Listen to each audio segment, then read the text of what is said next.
If I can't find the W value of a flour, can I rely on the protein content? So the topic is a bit complex, but I'll try to explain it to you in the simplest way possible. First of all, the W is a parameter that can only be calculated if it's measured. In other words, you can't just pick a random flour, read the protein content, and know what its W is. Why is that? Because when mills produce flour, they usually mix different grains or otherwise balance the flour so that the W can have a specific configuration.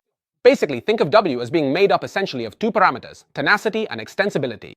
As a result, the grains chosen for a specific flour must be balanced so that these two parameters are optimal for bread making. If we take a random grain, without any selection grind it, and we know that it contains 13 grams of protein, we can't arbitrarily assign it a W value without having actually measured it. This is because professional flours are selected in a certain way, mixed in a certain way, in order to achieve a specific balance. It's possible for a flour with 13% protein to have an extremely higher W compared to a balanced flour, or an extremely lower one, precisely because it may have a high degree of extensibility or a high degree of tenacity. So, generally speaking, you can't determine the W of all flours just from their protein content, but you can get some general indications if you have a flour that you know is made for professional use. In that case, you can make a more or less convincing correlation. Did you know that? Follow me to learn more.